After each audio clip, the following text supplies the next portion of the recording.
Everyone, welcome back. It's Melanie, your She Shed Scrapper. So today I am back with my second layout for the Erica Rose Creates design team. I am using her brand new cut file for the month of June, and it is an amazing 4th of July cut file.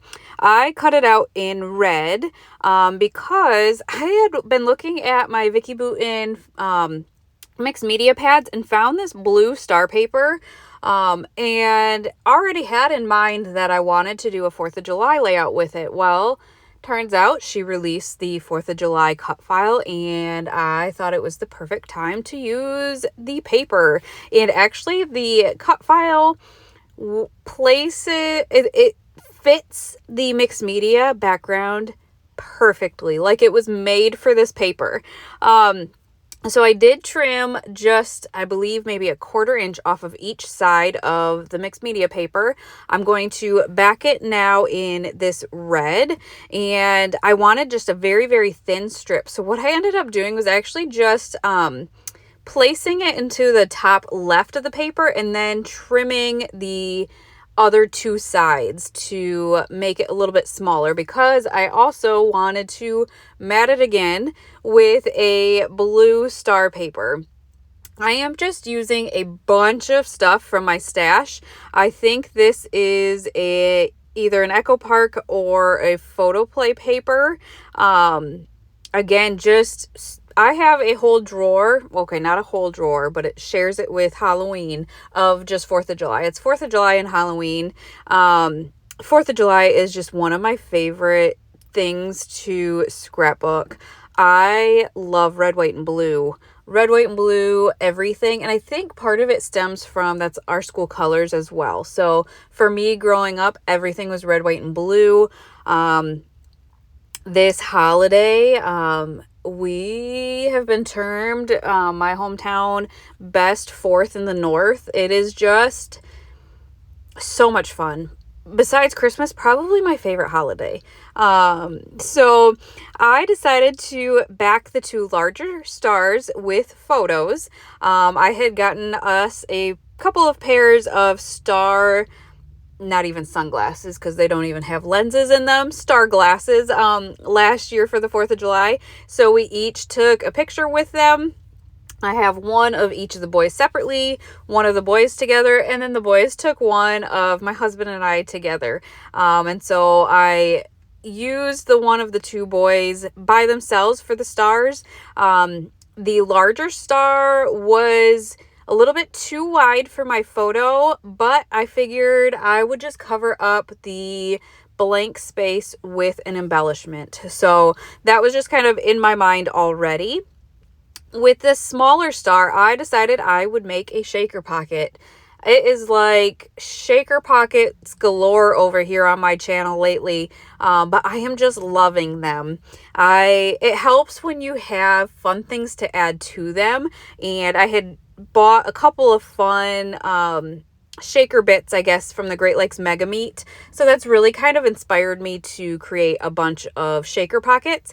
So I backed the small star in the acetate. Again, I got that just a 6x6 paper pad of acetate from Michael's, and I just went a week or so ago and they still have it. So that's where I get mine. I think they have like 12x12 size too, but so far 6x6 has been working for me. And then I used my thin foam tape from Amazon. This was just the right size for this foam tape. If my foam tape was even I don't even know, millimeter wider, it wouldn't have worked. So I was thankful that it did work for this. I didn't have any red, white, or blue sequins or anything, so I decided to go with gold. And in doing so, I then had to figure out how to incorporate gold elsewhere in my layout. Lucky for me, I have a couple of red, white, and blue acrylic packs from Not Just for Boys Kit Club. They're rainbows, which I don't know why I bought the rainbows. Again, I just love red, white, and blue. But the pack had gold stars in them. So I figured, okay, I can use that gold star and just try to find some other gold pieces in my stash, I guess, so that the gold didn't look out of place. So I filled in that with the sequins and then cut out a piece of that blue star paper for the backing of the shaker pocket. I know sometimes I'll do a solid cardstock or white. This time I decided to use that blue star paper elsewhere on my layout as well, not just the border of my layout. So once I have that done, I do have to trim that down. I forgot to cut that out ahead of time, and so I kind of just made a larger star because I knew I could go back and trim it. I just didn't want it too small where it wouldn't fit. And so I did end up just cutting it too big. When all else fails, cut it too big and then cut it to size when it is complete. So now that the cut file is done, I'm going to work on the other photos. When I printed my photos, I actually printed it so that there was a white border around it already. And so that just allowed me then to place it right on the red paper. And then I decided to double mat it and do that blue and white star paper again and just incorporate that somewhere else.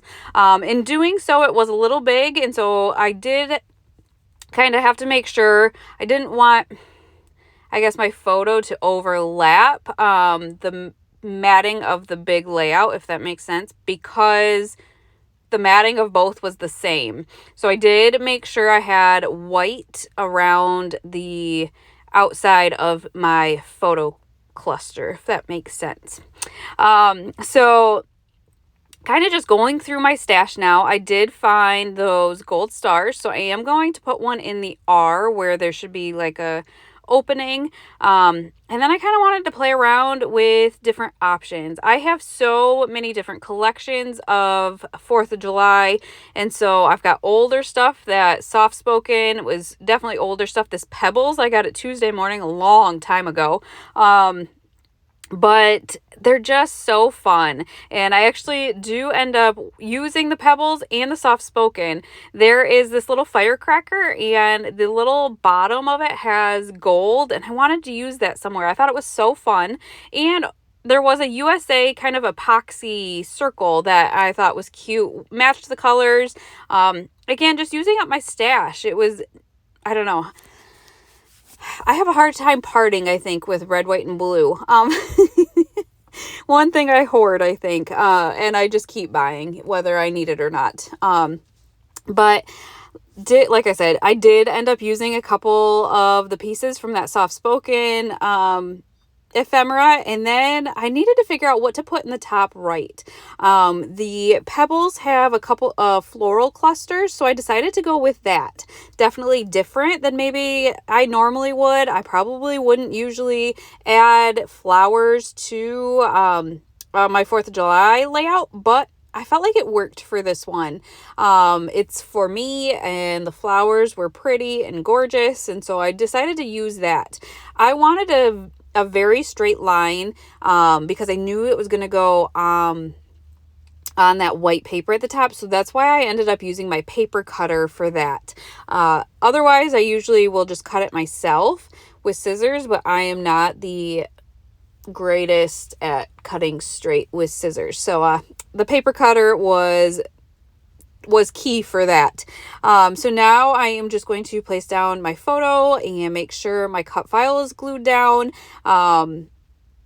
It wasn't really glued much at this point, I don't think.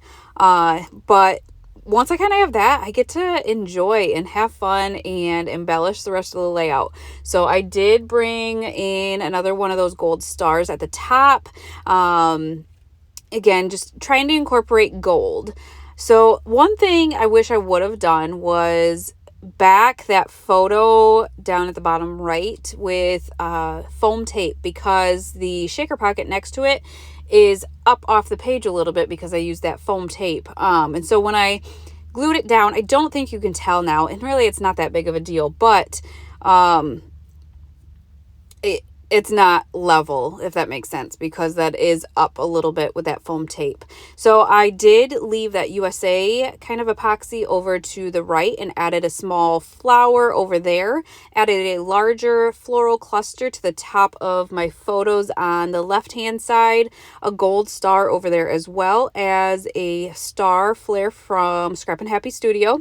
I love that she has the red, white, and there's a light blue, but a lot of the 4th of July collections have a light blue anyways.